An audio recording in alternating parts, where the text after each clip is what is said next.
Como primer imperativo, señalé la necesidad de destruir las barricadas que dentro de nuestro mismo campamento se empezaban a levantar, o subsistían desde pasadas contiendas, y que solo servían para el combate recíproco entre copartidarios. Esa voz que ustedes escuchan es la de Gabriel Turbay, un político muy importante que especialmente brilló desde la década de los 30, cuando llegó el Partido Liberal al poder con Olaya Herrera. La primera vez que yo escuché hablar de Gabriel Turbay fue por mi padre, Lucio Duzán, quien se hizo periodista en la década de los 40 y era profundamente admirador de Gabriel Turbay. Y recuerdo que él siempre decía que Gabriel Turbay, el liberal de Bucaramanga, que había ocupado toda clase de puestos importantes desde que el liberalismo en 1930 había vuelto al poder, tenía que haber sido presidente, pero que no lo fue, porque su propio partido, que lo había ungido como candidato presidencial en las elecciones de 1946, lo terminó dejando solo. Y no solo lo abandonó, sino que su figura política se fue hundiendo en el olvido. De origen árabe, Gabriel Turbay, que era hijo de inmigrantes del Líbano y oriundo de Bucaramanga, fue desde muy temprano un militante del Partido Liberal y bajo el gobierno conservador fue diputado a la Asamblea de Santander y también secretario de gobierno de su departamento, antes de llegar a la Cámara de Representantes en 1927. En 1930, cuando tomó el poder Enrique Olaya Herrera, el primer liberal, luego de varias décadas de hegemonía conservadora, fue designado como embajador en Bélgica e Italia. Pero también estuvo en el Congreso y allí se convirtió en una voz muy importante para enfrentar las acusaciones que hacía el senador Laureano Gómez, el jefe de la oposición conservadora. Su desempeño fue tan importante que Enrique Olaya Herrera terminó nombrándolo como ministro de gobierno.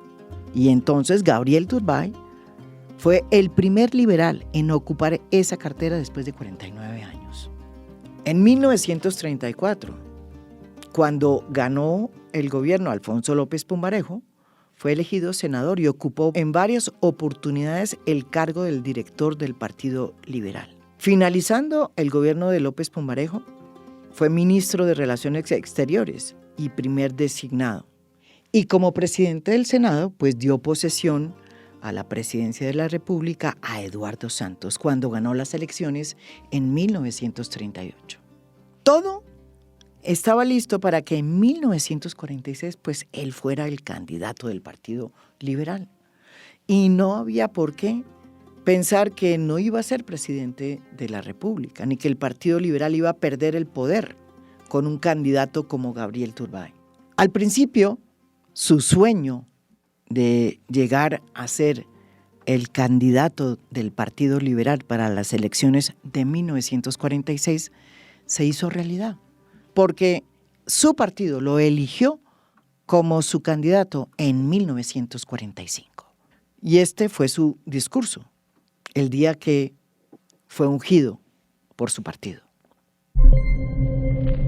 Invoqué la unidad liberal sin rencores, generosa y ancha, unidad como la han sabido entender mejor las masas abnegadas que sus jefes a través de la historia.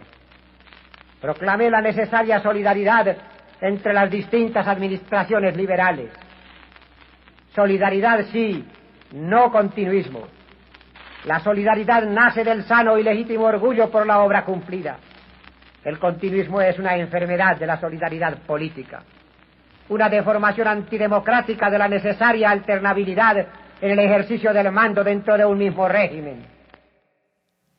Gabriel Turbay era un liberal liberal de izquierdas, que representaba esa ala progresista que desde tiempo atrás siempre ha tenido el Partido Liberal, o por lo menos había tenido el Partido Liberal. No obstante, le tocó enfrentarse a Jorge Eliezer Gaitán, que fue al principio su aliado, pero después fue su gran contrincante. Y esa campaña fue una de las campañas más agrias y más duras, en las que injustamente Gabriel Turbay quedó rotulado por el propio Gaitán como el candidato de la oligarquía. Sin embargo, a pesar de que fue proclamado como candidato oficial del liberalismo para las elecciones de 1946, un sector de la izquierda, del Partido Liberal, al que él le había dedicado su vida, rechazó su candidatura y proclamó en cambio la de Jorge Eliezer Gaitán. El partido se dividió y en esas elecciones de 1946 ganó el candidato del Partido Conservador, Mariano Ospina Pérez. Mariano Ospina Pérez, 565.000 votos. Gabriel Turbay, 441.000 votos. Jorge Eliezer Gaitán, 358.000 votos. Estos fueron los resultados de los comicios del año 1946, que dieron como ganador al conservador Mariano Ospina Pérez. La derrota destrozó a Gabriel Turbay y un año después murió en París de manera repentina a causa de una angina de pecho antes de que pudiera volver al país, a su amada Colombia. Precisamente el libro que acabo de leer, escrito por la historiadora y socióloga Olga Lucía González y producto además de años de investigación, recupera para la memoria frágil de los colombianos esta historia de este político olvidado, Gabriel Turbay. Su título lo dice todo: El presidente que no fue, la historia silenciada de Gabriel Turbay. Sobre Gabriel Turbay dijo esto Carlos Lleras Restrepo: si Colombia le hubiera entregado la presidencia, otra muy distinta había sido nuestra historia, comenzando porque la época de la violencia nos la habríamos ahorrado. También el libro recupera una frase de Jorge Eliezer Gaitán, el eterno némesis de Gabriel Turbay: cuando sea tiempo, diré quiénes y cómo traicionaron a Turbay. Y finalmente hay una frase de Gustavo Petro, quien en sus soliloquios también ha recordado a Gabriel Turbay. Ante ese hombre, dice Gustavo Petro, hay un desconocimiento que es una injusticia histórica. Según la autora del presidente que no fue, la investigadora, historiadora y socióloga Olga Lucía González, este libro es en el fondo el resultado de una necesidad. Primero porque se le hace justicia a un hombre que fue muy importante para la vida política colombiana. Segundo, porque narra los hechos como realmente sucedieron en esa fatídica elección de 1946, que fue la antesala de lo que vendría después, la época de la violencia, en la que cerca de 400.000 colombianos perdieron la vida por una pelea entre el Partido Conservador y el Partido Liberal. Una guerra civil que se extendió por 10 años. Y tercero, no menos importante, porque este libro, con todo lo que investiga y encuentra, tumba una serie de premisas y de paradigmas de la época, porque muestra quién realmente era Gabriel Turbay y quién realmente era Jorge Eliezer Gaitán. Nuestra invitada de hoy es la autora de este libro que desde ya recomiendo, El presidente que no fue, la historia silenciada de Gabriel Turbay, escrito por Olga Lucía González.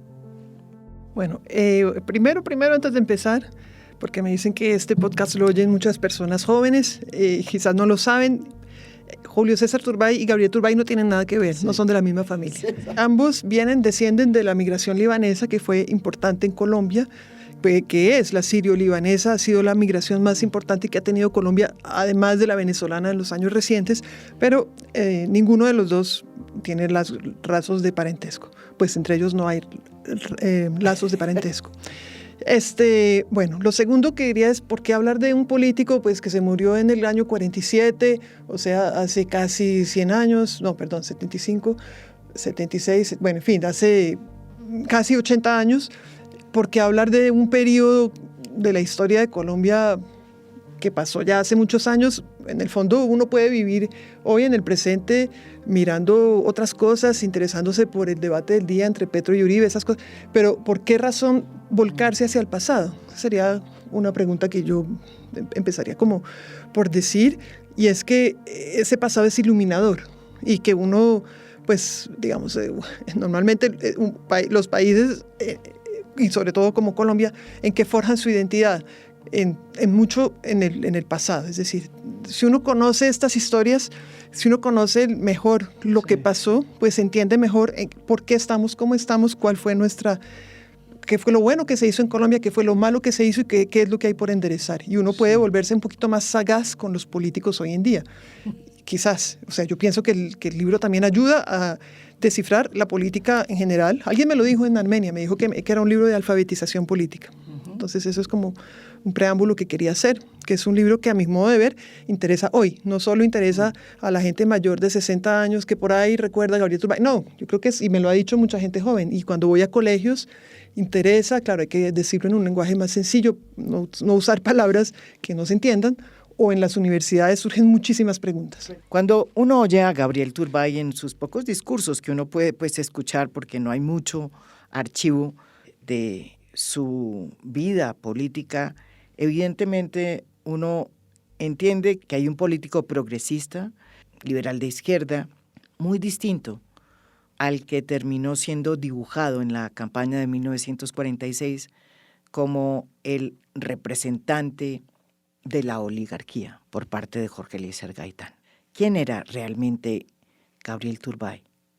De hecho, en el libro se plantea cómo, en su faceta de diplomático, Gabriel Turbay tuvo posiciones de avanzada, como por ejemplo cuando se creó el Estado de Israel. Bueno, entre otras que Gabriel Turbay, cuando se crea el Estado de Israel, él ya no está en la política activa, él está en Europa, está en París, pero él estaba opuesto, pues como muchos descendientes sirio-libaneses, les parecía que eso iba a generar un problema en la región y en eso pues también fue lúcido. Bueno, sí, no, Gabriel Turbay tiene muchísimo, realmente es un personaje muy cautivante y la verdad yo tenía la imagen de él que tienen quienes han abierto manuales de historia. Una imagen de un hombre gris que lo despachan en una línea en los libros de historia. Un hombre gris que fue el rival de Gaitán. O sea, fue prácticamente casi que por culpa de él que Gaitán no llega a ser presidente. Más o menos así lo presentan. Exacto. El palo en la rueda de Gaitán. Entonces uno obviamente le coge antipatía a un personaje así, porque además siempre lo tachan de oligarca. Porque era el candidato que se enfrentó a Gaitán. Claro. Sí, Gaitán mismo fue el que dijo que él era el candidato oligarca, Turbay, cuando no lo era, pero eso lo podemos detallar más adelante. Pero digamos que eso era lo que yo sabía antes de entrar a interesarme por Gabriel Turbay. También sabía que le decían turco no. Eso también lo sabía, pues, digamos, eso lo había oído brevemente, por ahí muy, muy ligeramente mencionar, por ejemplo, al profesor Daniel Pecó, que él me dijo un día, a mí sí, francamente, eso que hacían en esa campaña, eso que hacía Gaitán del turco no, yo nunca lo entendí, me dijo una vez Pecó. Pero así como en una frasecita suelta. Y resulta pues que a mí las cuestiones de discriminación, racismo, discursos antimigrantes, yo soy muy sensible a eso. Pues yo he vivido varios años en Francia, he trabajado sobre migraciones y detesto el racismo, detesto la discriminación y por lo tanto me parecía que había ahí también un tema como para entender qué fue lo que pasó. Pero sin más, realmente no sabía mucho más. Es decir, sabía prácticamente lo mismo que una persona es decir, hace 5 años yo sabía lo mismo que la mayoría de los colombianos, básicamente muy poco.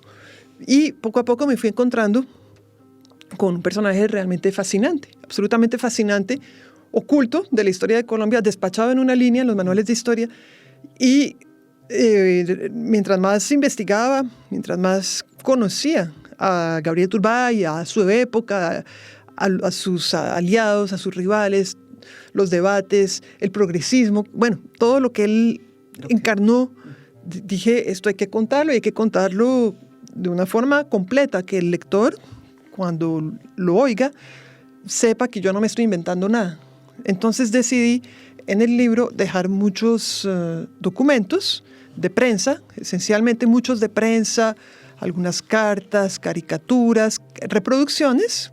Esto me tomó un tiempo para que fueran de buena calidad, que queden bien insertos, que no se vayan en otra página. Bueno, obviamente se hizo con mucho esmero. El libro fue publicado por la Universidad de los Andes, donde hay un equipo que hace las cosas bien. Desde ese punto de vista es un trabajo pues, muy bonito, bien realizado. Y el lector se va metiendo en esa época, en esos contextos y en todo lo que pasó y lo que impidió que Gabriel Turbay fuera presidente. Que en efecto no es que él estuviera predestinado a ser presidente porque fuera un hombre rico o un hombre... No era un hombre ni de una gran familia, al contrario, era un migrante de origen libanés. No era un oligarca. Él era un hombre que se hizo a sí mismo, era un hombre estudioso, nació en 1901 en Bucaramanga y es un hombre que se hace a punta de estudio, que llega a altas posiciones y que en efecto en el año 46... O sea, además de haber sido gran congresista, fue ministro de gobierno, de relaciones exteriores, presidente del Congreso, senador, embajador, en fin, ocupó una serie de cargos públicos y en todos esos cargos públicos dejó una huella. Por donde pasó, dejó una huella. Una huella, es decir, una huella de la que hoy... Una huella es algo que queda para el futuro. Por ejemplo, la carrera diplomática que la están desmontando en este gobierno, esa la fundó, la inauguró, la comenzó Gabriel Turbay, para que la carrera diplomática no fuera solamente el privilegio de los hijos de los, ahí sí, oligarcas, sino para que fuera por una carrera de méritos. Eso lo estableció Gabriel Turbay, por ejemplo, para dar un ejemplo. Entonces, a medida que avanzaba, sí, me puse en la tarea y además descubrí la campaña del año 46, que fue una campaña horrenda, injusta, fea, y es decir, Gabriel Turbay iba a ser el presidente en el 46 por una serie de circunstancias que podemos ampliar, pero lo que le hicieron fue feo, pero además después el olvido en el que lo dejamos, el desinterés. Murió en París en el año 47. De manera repentina, ¿no? Sí, muere en París en el año 47 de manera repentina. Pero bueno, digamos que eso en cuanto a mi motivación. Cuando yo descubro todo esto, tengo que hablar de contarlo, contar la campaña, contar todo eso. Y una de las cosas muy importantes que tiene este libro es que de alguna manera desbarata esa historia que nos han contado de lo que pasó en el 1946, cuando esta figura de Jorge Eliezer Gaitán irrumpe, ¿sí? Diciendo que él es el representante del pueblo, que viene a tomar las banderas del progresismo liberal y que el oligarca es su contendor, que es Gabriel Turbay. Y entonces, a partir de eso, sí queda esta imagen, o por lo menos eso es lo que le enseñan en los libros de historia donde se despacha la figura de Gabriel Turbay. Usted en el libro, luego de analizar lo que sucedió en esa campaña, descubre otra cara de Jorge Eliezer Gaitán y cuenta otra historia. A ver, ¿qué pasa? Que yo realmente, como dije ahora, de Gabriel Turbay no conocía gran cosa.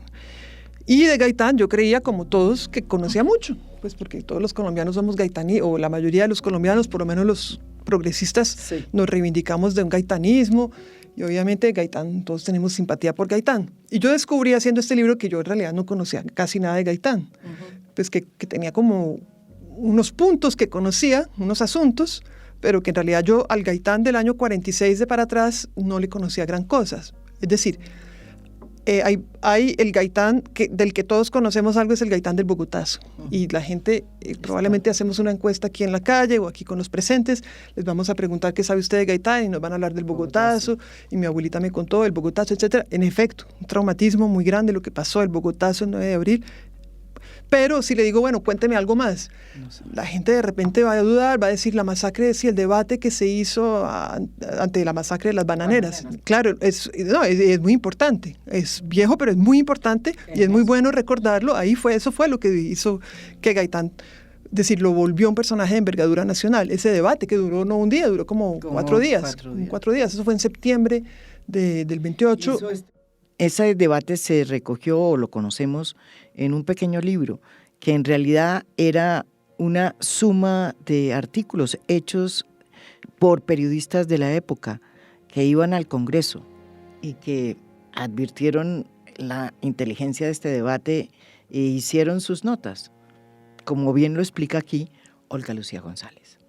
Es una delicia leer la prensa de esos años. Sí. ¿Por qué? Porque los periodistas estaban en el Congreso y estaban perfectamente copiando los discursos que había.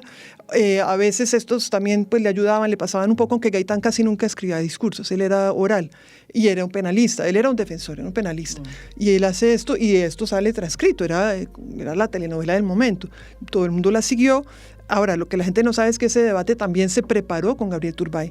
Gabriel Turbay estaba allí. La gente sabe del debate. Se preparó, ¿no? Y no sabe tampoco lo que pasó a final de los años 20. Gabriel Turbay y Gaitán eran los que estaban fustigando al régimen de Abadía Méndez. Y en ese orden, yo diría, a Gabriel Turbay le tenían mucho miedo cada vez que había un debate, era un gallito jovencito, ¿no? Nació en el 1901, o sea que en el 28 tenía 27 años y le tenían miedo, y había estas dos figuras, había otras también que los llamaban los socialistas del Partido Liberal, qué sé yo, Guillermo Hernández, Simón Boza, otros que estaban allí, pero estos eran como las dos grandes figuras. No solo fue el debate de la masacre de las bananeras, hubo otros hechos, por ejemplo los de la rosca del 29, que me va a tocar hacer un día un podcast específico contando eso, porque eso fue impresionante, no se conoce, fue en Bogotá, hay imágenes de eso fue filmado, de lo del 29, que eso casi, el escritor Alcides Arguedas, que es un escritor boliviano que estaba en Colombia en esos años, él vio eso como un momento revolucionario. Él pensó que eso podía ser una cosa revolucionaria. Es decir, que estaba a punto de estallar una revolución por un problema de rosca, es decir, de corrupción en la alcaldía de Bogotá y de injusticia. Bueno, esto fue es decir, había un ambiente caldeado. Sí, casi que pre-revolucionario para... Muy, exacto, que no nos imaginamos hoy. Vemos el estallido social y decimos que pues, es lo máximo que hemos conocido como generación, digamos, en estos últimos 25 años de fervor y todo esto, pero en esos años yo diría que había estallidos sociales así, a escala local, en muchas partes, sin permanencia. Estaba en ebullición el mundo y estaba en ebullición Colombia, pese a que el gobierno estaba manejado por unos conservadores, realmente muy conservadores, muy del lado de una iglesia católica ultraconservadora. Entonces había como esa paradoja, y había estas dos figuras que estaban tratando de mover las cosas, y había un Gabriel Turbay absolutamente claro en lo que había, que digamos tenía una estrategia a largo plazo, a corto, a mediano y a largo plazo.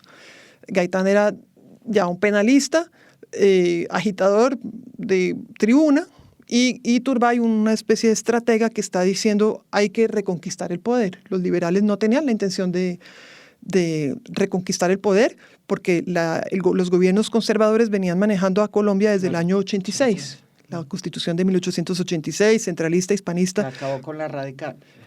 Acabó con una serie de cosas, bueno, en fin, eso fue, nos impuso también el concordato, donde la iglesia... Se echó para atrás todo lo que se había hecho bajo la Constitución radical. Sí, digamos, pero como la gente no sabe mucho qué es lo de los radicales, sí, digamos que hubo una serie de constituciones muy, digamos, antes de la Constitución del 86 hubo momentos en la historia de Colombia de un liberalismo y de unas ideas muy de avanzada. Por ejemplo, el derecho al voto de las mujeres, eso es de 1852 en Vélez, en el estado de Vélez, o en la provincia de Vélez, estado de Santander. Hubo momentos en que en Colombia se ampliaron los derechos y hubo momentos en que se restringieron. Y la del 86 es un momento de gran restricción de los derechos, restricción del voto y manejo de la iglesia, por ejemplo, se le da a la iglesia el manejo de la educación. Eso no siempre fue así. Anteriormente hubo ocasiones en que, pues de hecho Santander lo había pensado así, Santander, Francisco de Paula, bueno, pero no vamos a remontarnos muy lejos. Sencillamente, digamos que Gabriel Turbay pertenece a esa generación de liberales que trata de impulsar un cambio para que lleguen los liberales al poder, para que no sigan resignados a que son los conservadores los que gobiernan. Y fue una estrategia que la detallo en el libro, la campaña de Olaya Herrera. Esto fue... que él participa, Olaya Herrera es el primer presidente de lo que se llamará después la hegemonía liberal. La República Liberal. La República Liberal. Exactamente. Digamos que eso es como para que los oyentes tengan la cronología. Del 1886 a 1930 están los conservadores, de 1930 al 46 es la República Liberal, del 46 en adelante, sobre todo hasta el 57, se desencadena una violencia tremenda. Y digamos que ese interregno del 30 al 46, gobiernos liberales, es recordado hoy por muchas personas, por quienes han estudiado un poquito la historia de Colombia como el mejor periodo de la historia de Colombia. Pero entonces vamos a 1930, cuando empieza la República Liberal. Entonces, primer gobierno llega al poder, y eso es un tema muy importante, pues porque empiezan a plantear nuevos derroteros. Gabriel Turbay forma parte de ese gobierno, ¿no es verdad? Sí, él es nombrado ministro de gobierno en el 33. Inicialmente él es nombrado ministro plenipotenciario en Bélgica, y allá recorre algo de estos países, conoce, yo me imagino estos jóvenes pues querían viajar. Gaitán había viajado, él había ido a Italia, había estado en la Italia de Mussolini. Claro. Turbay no había viajado, entonces sale, conoce, además es de origen libanés, no sé si fue al Líbano, hay cosas que faltan aún por investigar, porque no es fácil encontrar ciertas fuentes, pero el hecho es que en el 33 es nombrado ministro de gobierno, es el primer ministro de gobierno liberal desde la hegemonía conservadora. Y esto marca un hito. Y Gabriel Turbay desde ahí va a impulsar reformas muy importantes como la de la cédula, de la que, bueno, queda hoy la cédula electoral. Inicialmente él la impulsa, que era un mecanismo para minimizar la violencia el día de las elecciones. Sobre todo era la cédula electoral, se utilizaba especialmente con ese objetivo, para poder identificar a los votantes y evitar pues que el día de elecciones fuera además un día de disparos y de grandes pues de muertos y de violencia. En 1934 es elegido como presidente Alfonso López Pumarejo, quien llega con toda una serie de reformas que se conocen como la Revolución en Marcha. Y realmente lo que se hace es retomar muchos de los avances que se habían perdido con la Constitución del 86. Y no solo se restablecen importantes derechos, como por ejemplo el de las mujeres, sino que se moderniza profundamente el Estado. Y se crean pues los primeros impuestos a los que más tienen. El triunfo de López Michelsen coge a Gabriel Turbay en su mejor momento. Viene de ocupar el Ministerio de Gobierno en las postrimerías de la administración de Enrique Olaya Herrera, convirtiéndose en el ministro más joven en llegar a ese cargo, con solo 32 años. En el gobierno de López Pumarejo es cuando Gabriel Turbay crece como figura política, porque se convierte en el Congreso en el feroz defensor de la República Liberal y de las reformas de la Revolución en Marcha de López Pumarejo, enfrentándose directamente a Laureano Gómez, que es el jefe de la oposición conservadora en el Congreso. Y como nos lo cuenta aquí Olga Lucía González, a Turbay le fue muy bien de ministro de gobierno de Olaya Herrera y también muy bien de congresista, enfrentando a Laureano Gómez. Sí, ministro de gobierno, y hizo cosas muy buenas. No es que pongamos aquí un jovencito para ver cómo nos va. No, es que tenía las calidades, las calificaciones para hacerlo, y lo hizo muy bien. Y ya fue también bueno, desde las finales de los 20, Gabriel Turbay era una figura nacional, al igual que Gaitán. Ya era una figura nacional. Y en el 32, 33 enfrenta a Laureano también en debates muy duros. Laureano Gómez, durante todo este periodo hay un personaje que va a tratar realmente de responder, de objetar todo lo que está haciendo en términos de modernización esta República Liberal y de meter a su partido en una guerra contra eso. Y ese personaje se llama Laureano Gómez, que es el jefe del Partido Conservador. Y hay alguien que lo enfrenta que se llama Gabriel Turbay. En el Congreso muchas veces lo enfrentó. A propósito de esa pregunta, ¿qué hizo Gabriel Turbay en el Congreso? Entre otras, enfrentar a Laureano Gómez. Pero también hacía otras cosas, hizo debates, por ejemplo, para reformar el concordato. Concordato es el tratado que le da al Vaticano unas prerrogativas especiales en Colombia. Y pues, es decir, la mayoría, o sea, todos los países de América Latina, salvo Colombia, hicieron una separación entre Estado e Iglesia. Ya en 1930 todos ellos lo tenían resuelto. Muy bien, la Iglesia maneja la parte religiosa, la parte de los credos, pero el Estado maneja el registro civil, los cementerios, tiene potestad para la cuestión de los divorcios, todo esto. Y en Colombia no, era la Iglesia. Si usted no se casa por la Iglesia, su matrimonio no vale nada. Es decir, usted tiene que casarse por la Iglesia, tiene que ser enterrado como la Iglesia dice, la educación la maneja la Iglesia. Todo esto lo trató desde siempre, realmente era algo que los liberales tenían presente. Desde el siglo XIX tenían presente que tenían que romper el concordato, que reformar el concordato, porque eso era un vector. Era un vector de atraso para Colombia. Y Gabriel Turbay presentó leyes en ese sentido, muchas, 37, en el 42, son debates muy importantes que solamente se vinieron a concretar en el año 75 después. Es decir, esa separación en Colombia solo se da en el año 75. Y no olvidemos que la guerra en Colombia después del 46 es azuzada por los curas, por la Iglesia. Muchos o sea, el Monseñor Builes, prácticamente eran jefes pues, que estaban alimentando la violencia contra los liberales. Matarle liberales no es pecado, decían, por ejemplo. Entonces, esos son algunos de los asuntos que hace Gabriel Turbay como congresista, que fue brillante, eran todos grandes oradores, Turbay también. Y Turbay era gran orador. ¿Qué discurso recuerda usted de esa época de Gabriel Turbay? Bueno, desgraciadamente no tenemos muchas copias sonoras, sí, porque ahí no ha habido un registro, pues desgraciadamente. Sería un placer poder escuchar todo esto. Pero hay algunas que se conservaron, sobre todo del 45, más tardíos, de la campaña del 45. Pero cuando había debate en el Congreso y hablaba Turbay, iban las barras a verlo. Porque era parte del espectáculo y de apoyar y todo este asunto. Y dicen que tenía un gesto, por ejemplo, muy de él, que era que decían que como que hacía así, como que se elevaba como una especie de águila, decían. En fin, ellos tenían sus metáforas, era un país donde ver a los oradores era parte del asunto. Yo lo que veo en los discursos de Turbay es que son muy coherentes y muy pensados, pese a que no siempre son escritos, son discursos orales, son vehementes, pero es alguien que tiene una cabeza muy, muy bien construida. Y uno lo ve también hay un libro que recoge sus discursos, que se llama Las ideas políticas de Gabriel Turbay, del 45. Ahí están varios. No sé si todos fueron escritos originalmente o si eran orales algunos, pero son discursos muy buenos, muy buen español, también tenía muy buen español, muy buen manejo del lenguaje.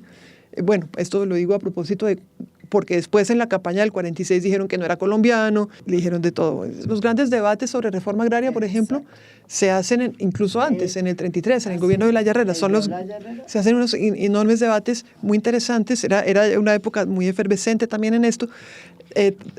López llega y cambia, hace una reforma constitucional, por ejemplo, multiplica, una cosa que él hace es que le multiplica como por 10, habría que ver ahora, el presupuesto a la educación, sí. ¿Cómo lo hace? Tributación. Se amplía el derecho del voto, ya no van a ser solo los hombres alfabetizados y con un patrimonio, pueden ser todos los hombres.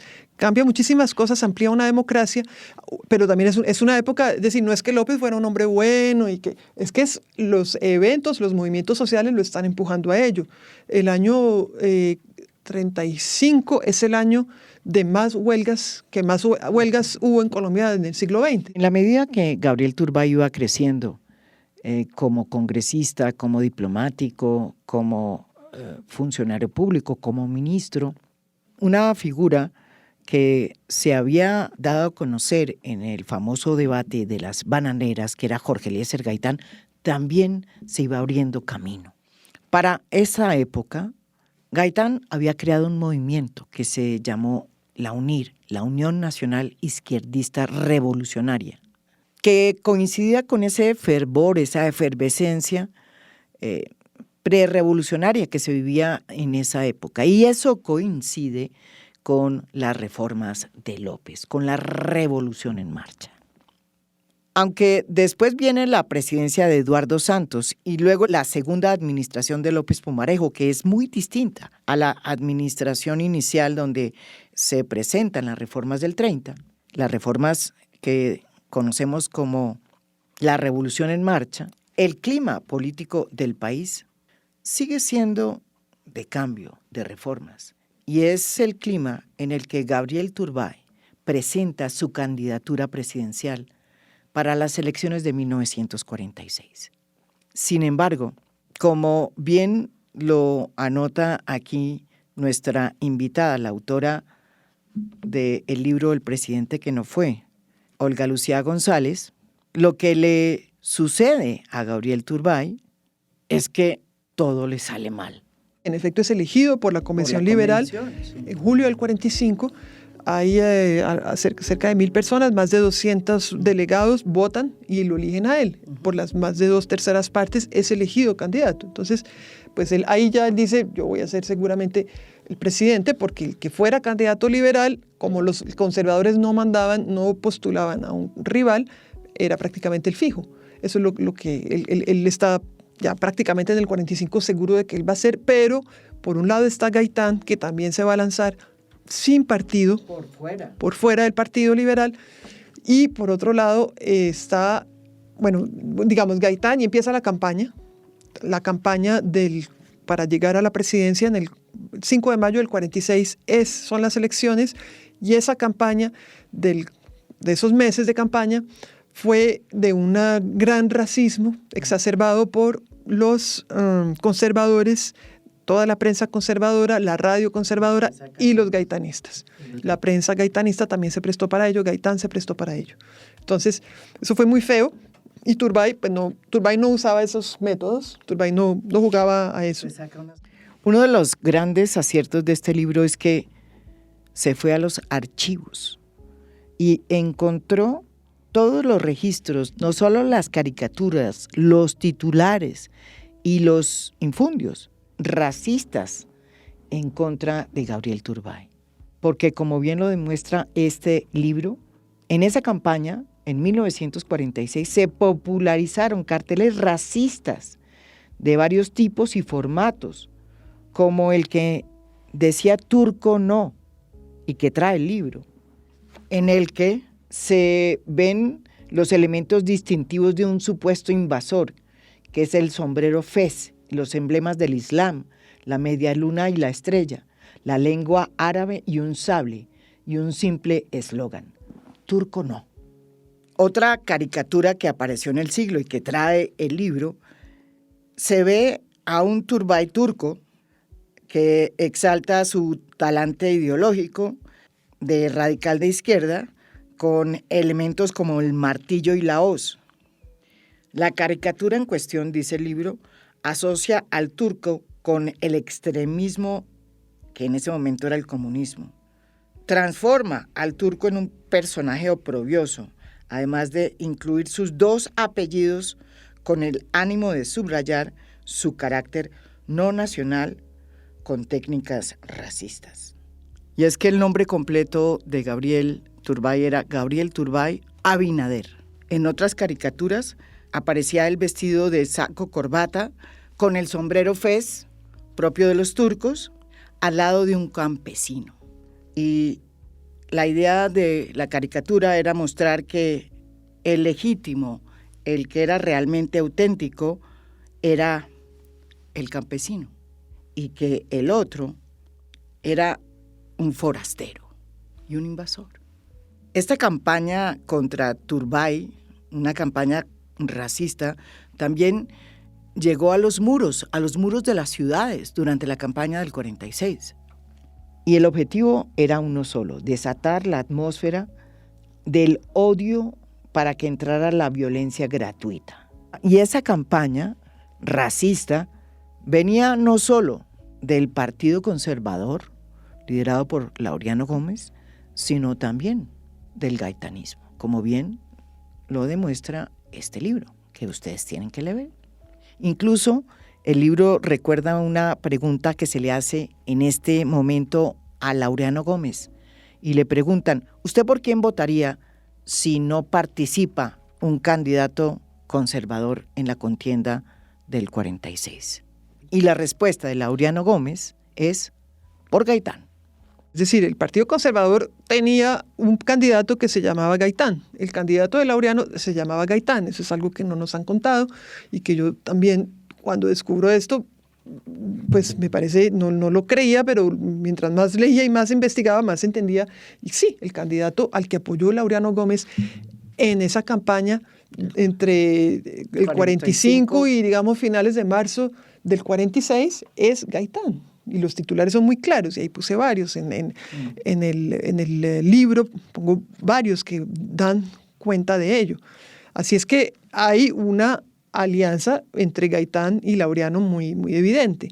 Y Turbay, por el lado liberal, también está siendo atacado ¿por quién? Por los oligarcas, ahí sí que de verdad son oligarcas del Partido Liberal. Una de las cosas que recuerda el libro y que yo creo que es importantísimo rescatar de lo que sucedió en esa fatídica elección de 1946 que abrió tantas cosas en Colombia, es que el Partido Comunista apoyó a Gabriel Turbay.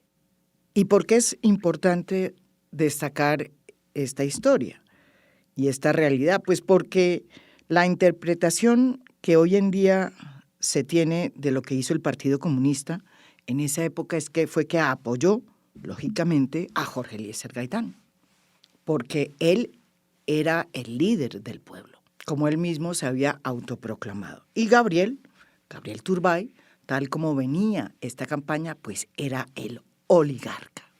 Pero fíjense ustedes, el Partido Comunista apoyó fue a Gabriel Turbay. Pero no solo este libro recupera esa parte de la historia, sino que también vuelve a contar cómo fue que Alfonso López Pumarejo, un innegable líder político del Partido Liberal, Gabriel Turbay, fue el ministro de Relaciones de su segundo mandato, que fue muy distinto al primer mandato. En esta ocasión, Alfonso López Pumarejo tuvo que enfrentar una serie de escándalos que fueron minando su gobernabilidad, comenzando por el caso Handel, en el que supuestamente el gobierno habría favorecido a el hijo de Alfonso López Pumarejo, Alfonso López Michelsen, para que se beneficiara con la venta de acciones de la compañía holandesa Handel, que era la accionista mayoritaria de la cervecera colombiana Bavaria. Esto sumado a el escándalo de Mamatoco, un exboxeador que había sido entrenador deportivo al servicio de la Policía Nacional de Colombia y quien publicaba en Bogotá el semanario La Voz del Pueblo. Él fue asesinado el 15 de julio de 1943 en el Parque Nacional. En 1941, Mamatoco, que se llamaba Francisco Pérez, había sido involucrado junto con el general Eduardo Bonito en un supuesto intento de golpe de Estado contra el entonces presidente Eduardo Santos. Y este boxeador había sido encarcelado por varios meses. En un informe anterior a la muerte de Pérez, el director del FBI, John Edgar Hoover, informó al gobierno de Colombia sobre un posible golpe de Estado contra Alfonso López Pumarejo. Según sus informes, se estaría preparando un golpe inminente al estilo argentino, bajo la organización del Partido Conservador y el apoyo de la Alemania nazi. Luego de la muerte de Pérez, de Mama Toco, el periódico El Siglo afirmó que habían matado a Mama Toco para silenciar que estaba destapando los escándalos del régimen y de la familia presidencial. Como nos lo cuenta muy bien Olga Lucía González, pues Gabriel Turbay lo que hizo fue renunciar como ministro de Relaciones Exteriores, un acto que fue considerado muy poco solidario por parte de López Pumarejo. El hombre que habíais elegido para dirigir el gobierno regresa a confundirse con vosotros después de resignar voluntariamente el poder para seguir laborando por Colombia bajo la presidencia de Alberto Lleras Camargo, en quien desde muy temprana edad vislumbré a uno de los futuros conductores intelectuales de la República. Alfonso López Pumarejo está intentando por todos los medios posibles, con intrigas, con la prensa, de obstaculizar la candidatura de Turbay. No quiere que sea Turbay, quiere que sea cualquiera menos Turbay, pero tampoco quiere que sea Gaitán. Quiere que sea... Él pensaba en personas, le voy a decir, por ejemplo, postulaba a Carlos Sanz de Santa María, postulaba en algún momento a López de Mesa, hasta Eduardo Santos, que era su enemigo, su rival, lo postuló. Le dijo a los conservadores, escojan ustedes al candidato, como si fueran los conservadores los que tuvieran que elegir el candidato. Y yo sé que no hay que, eso usted lo dice en el libro, pero más o menos, ¿por qué era la inquina de Alfonso López Pumarejo? Sí, eso lo que pasa es que creo que queda poco tiempo porque eso está muy descrito en dos capítulos realmente. Sí. Entonces tocaría sintetizarlo, pero la inquina, bueno, puede haber inquina personal, los políticos pueden tener odios personales. Es decir, es normal, digamos, se puede decir que a Uribe le cae mal Duque, cosas así, pero no, cuando un político de estos quilates como López Pumarejo, hay más que eso. Puede ser que le cayera gordo Turbay porque Turbay le renunció siendo ministro de Relaciones Exteriores porque él estaba metido en un escándalo tremendo, pero hay otros factores. O sea, López Pumarejo tenía también una intención que era favorecer un tipo de gobierno. Él fue el primero que empieza a postular una idea de Frente Nacional, pero no para frenar una violencia, sino para que un sector de privilegiados esté manejando el país. En realidad eso era lo que estaba pensando ya López Pumarejo, darle gusto a este sector, darle gusto a Laureano Gómez y obstaculizar una candidatura de Turbay, porque Turbay tenía un proyecto liberal de izquierda para el partido, para Colombia, básicamente, que era persistir en esta república liberal de ampliación de los derechos, ampliación de la democracia, intervención del Estado en la economía, bueno, tenía un programa de tipo rooseveltiano, aumento de los impuestos también para los patrimonios más altos. Todo esto a López Pumarejo no le gustaba. Él prefería, realmente es un gobierno muy distinto. El segundo gobierno de López Pumarejo no tiene nada que ver con el primero. Hay una gente que es similar, hay otra que es distinta, y él mismo, muy errático en 1000 escándalos, y se la pasaba renunciaba cada 3 meses y renunció 3 veces, de hecho, o sea, 3 veces le aceptaron la renuncia, se iba a Estados Unidos, dejaba Echandía. Bueno, eso fue catastrófico. El segundo gobierno de López, a mí me da risa porque Petro dice que al principio decía que quería parecerse al gobierno de López. Y yo pensaba, ¿cuál? ¿Al López 1? Yo creo que el segundo terminó pareciéndose más. En fin, digamos, es interesante igual que tenga estas referencias, que sepa pues que existió. No, es interesante que haya un presidente que hable un poco de historia, pero es interesante que los colombianos sepamos bien esta historia para poder realmente ver a qué gobierno se parece el de Petro más, si el de López 1 o el de López 2. Pero, según Olga Lucía González, en la República Liberal, que fue desde 1930 hasta 1946, se produjeron grandes avances, no solo desde Olaya Herrera, el primer gobierno de López Pumarejo, e incluso en el gobierno de Eduardo Santos, que ha sido mal catalogado en la historia como el gobierno de la gran pausa, el que pausó la revolución en marcha que había planteado de manera muy impresionante el primer gobierno de Alfonso López Pumarejo. Según Olga Lucía González, el gobierno que realmente es la gran pausa es precisamente el segundo gobierno de López Pumarejo. Escuchémosla. En realidad la pausa la establece López, de hecho. En el 36 ya se habla de la pausa. En el 36 ya se habla de la pausa. Después de ese periodo de efervescencia y huelga permanente. En 36 López pone la pausa y lo que hace Eduardo Santos es tratar, por ejemplo, y ahí Turbay también interviene, de que los conservadores sí participen en elecciones. Porque claro, mientras López gobernó, los conservadores no participaban en elecciones. Era una forma de quitarle legitimidad a lo que se estaba haciendo. Es decir, ustedes están haciendo eso sin nosotros y están gobernando para medio país nomás, algo así. Santos insistía, era un espíritu muy republicano en que insistía pues, en que también había que traerlos y en efecto empezaron a participar en elecciones. Después, se hicieron grandes cosas también, se apoyaron institutos de fomento industrial, pero no fue un gobierno, digamos, de un tono tan, fue un poco más belicoso o más partidista, digamos, el de la Revolución en Marcha que inaugura López. Pero se hicieron muchas cosas también en el gobierno de Santos y se crearon instituciones que aún hoy perduran. Entonces fueron gobiernos pues realmente que le aportaron muchísimo al país, incluso el del 42 de López después. En ese gobierno se aprueban leyes de trabajo importantes.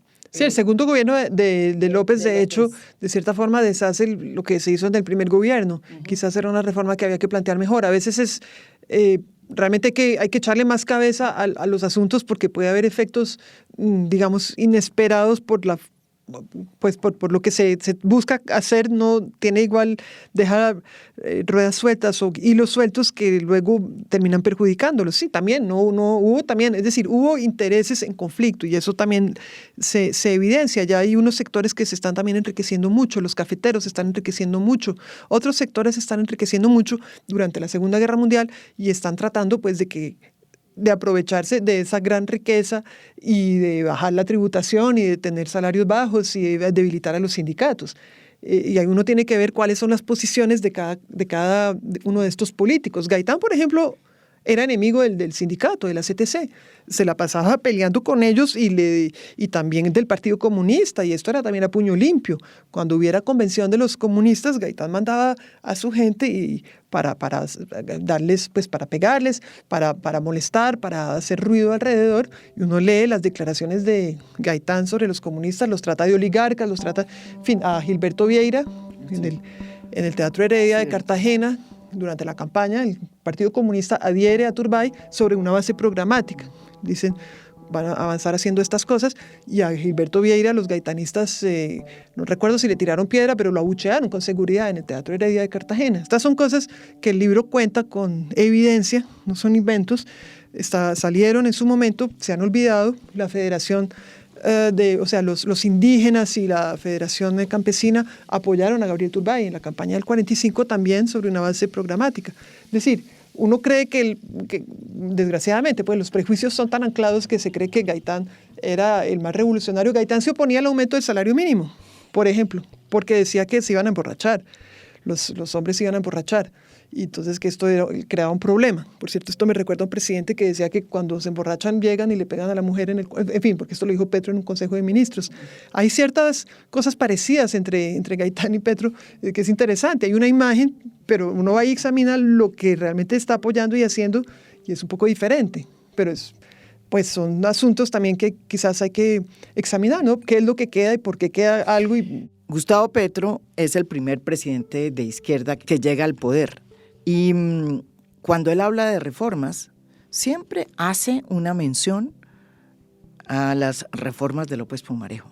Y aunque usted trae una mención que hace Gustavo Petro sobre la figura de Gabriel Turbay, en la que recupera una frase del presidente, según la cual Petro dice que Gabriel Turbay es un hombre frente al que hay un desconocimiento que es una injusticia histórica, pues uno sí ve que Gustavo Petro está mucho más iluminado por ese primer gobierno de López Pumarejo, el de la Revolución en Marcha. Por supuesto, y lo de salir en el balcón el 1 de mayo, eso, por ejemplo, es justamente lo que hacía Alfonso López en el primer gobierno. No, eso es una alusión directa, completo. Y no, yo ya había escrito un poco sobre eso porque incluso él ha hablado de Gabriel Turbay, de Gaitán. Yo creo que era un referente. Sí, claro, él tenía un referente desde antes de llegar a la presidencia. Yo creo que ya sabía quién era López Pumarejo, y lo había tratado de hacer cosas similares al principio. Yo diría que habló más en los 2 primeros años de López Pumarejo que ahora, incluso ahora está hablando más de otras cosas, o revuelve más temas, pero en ese entonces era más un referente. Gustavo Petro ha traído, digamos, a la jerga política reformista, si se quiere decir, la palabra progresista, el progresismo, se dice. ¿Usted dónde ubica esa palabra dentro de este mundo reformista que realmente ha ido incluso mucho más adelante en muchas cosas que el propio gobierno progresista de Gustavo Petro? Bueno, el progresismo es una palabra que se usa no solo, digamos, en esos años que yo estudio no se hablaba de progresismo, es una palabra más reciente. Se hablaba de liberalismo, se hablaba de socialismo, se hablaba de comunismo, pero no se hablaba de progresismo. Ese es un concepto, digamos, más reciente. A mí me parece muy bien que haya la voluntad de ser progresismo, pero hay que quizás tener unas medidas mucho más y sobre todo unas medidas con más norte, por decirlo así, y también unos equipos más calificados para llevarlas a cabo. Pues Petro se la pasa, yo no sé debería alguien sacar un video de la cantidad de veces que Petro ha dicho, es que ese no lo hizo mal.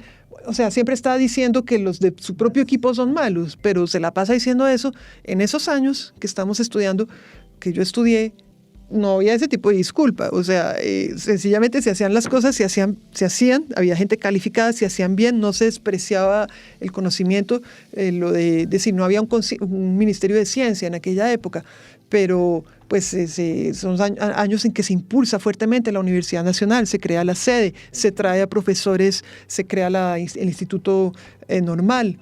Es decir, en materia de educación yo creo que sí se hizo mucho en esos años, se le da un impulso muy grande a las bibliotecas, lo que hizo López de Mesa con la Biblioteca Aldeana. En este gobierno no hemos visto mucho de eso, la verdad. En materia de relaciones internacionales, bueno, ahí fue materia, Gabriel Turbay tuvo un rol muy importante para sentar una posición de Colombia ante el mundo, que también había que estar atento al fascismo. Colombia no transigió con el fascismo en los años de la Segunda Guerra Mundial y pues digamos que Petro tiene un estilo que a veces enreda mucho las cosas. Pues está contra estas barbaridades que hace Trump, pero también va enredando mientras va, como que no es tan eficaz, es enredador este gobierno. Entonces, bueno, es complicado de comparar, pero habría que, pues se podría hacer un día el ejercicio. Sí, exacto. Y finalmente, Olga Lucía, ¿usted por qué dice que usted después de haber hecho esta investigación, qué es lo que realmente hay que rescatar hoy de Gabriel Turbay? Pienso que hay que rescatar hoy su espíritu democrático, era un gran demócrata. Es decir, ¿cuál es lo contrario de un espíritu democrático? Un espíritu autoritario. El autoritarismo, la concentración de poderes. Mire, ¿sabe qué era lo que a Gabriel Turbay le parecía el órgano más importante de la República de Colombia? El Congreso. ¿Por qué? Porque en el Congreso se discute, se debaten las ideas, se confrontan visiones de país. Hoy el gobierno que vemos es que Petro dice que por ser el presidente, entonces él puede hacer una cantidad de cosas, incluida, meternos cada vez que quiere sus alocuciones presidenciales y cada vez que algún organismo de justicia le dice, momento, aquí hay que respetar esta separación de poderes, o aquí no hay que respetar al presidente del Congreso, usted no tiene por qué venir a lanzarle improperios, él dice que es que él puede hacerlo porque es presidente. Eso es una deriva autoritaria de Petro.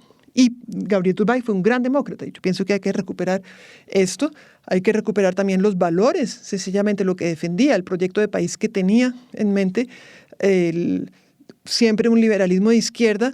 Liberalismo quiere decir también, pues, debatir, plural, y de izquierda, es decir, mantener un lineamiento que beneficie a las mayorías. Y claro que sí hay que ponerle tributo a los más altos, todo esto en un ambiente de diálogo. No es un hombre belicoso, o sea, que por debaje al rival, lo puede atacar, incluso puede ser irónico. Hay unos discursos que le da a Laureano Gómez donde incluso se burla un poco de Laureano Gómez, merecido, pero no es alguien que esté tampoco asusando a su gente para armar tropel, llamémoslo así. O sea, es muy respetuoso del debate público. Gabriel Turbay es muy respetuoso del debate público. No tiene un ejército pues de influenciadores. De hecho no tuvo prensa. Gabriel Turbay, Santos tuvo prensa, López tuvo un periódico, El Liberal, sí. Laureano tuvo un periódico, El Siglo, Gaitán tuvo un periódico, Jornada. Hay que ver cómo cada uno de ellos lo usó.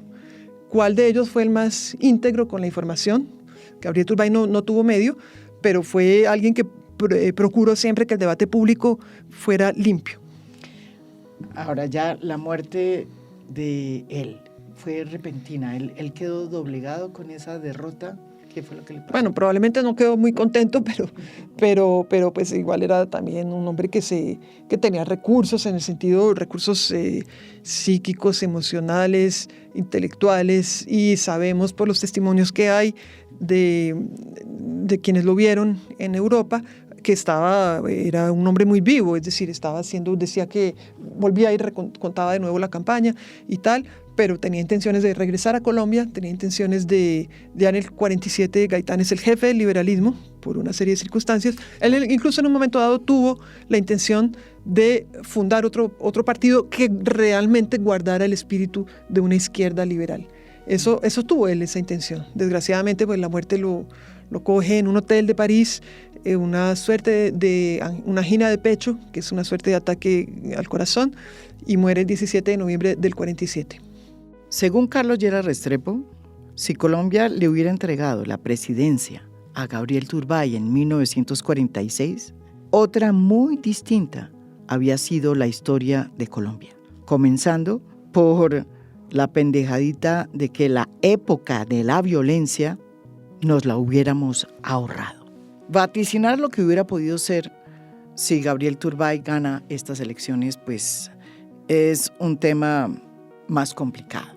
Pero lo que sí es cierto es que la manera como se impidió la llegada de Gabriel Turbay al poder sí fue el comienzo de un malestar profundo en Colombia, que se fue manifestando no a través de la política, sino de la violencia.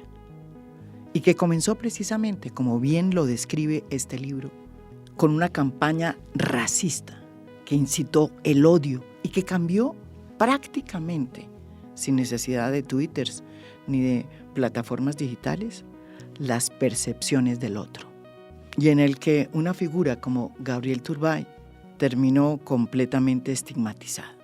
De ahí la valía de este libro, porque rescata de esa injusticia histórica a una figura muy importante de esta época determinante en Colombia, Gabriel Turbay, el presidente que no fue.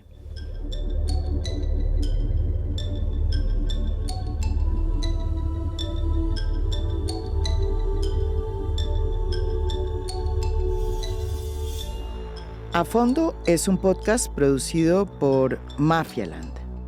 Producción general, Beatriz Acevedo. Producción de audio, Santiago Acosta López. Música original del maestro Óscar Acevedo. Nos pueden escuchar también en mi canal de YouTube. Gracias por escuchar. Soy María Jimena Duzán.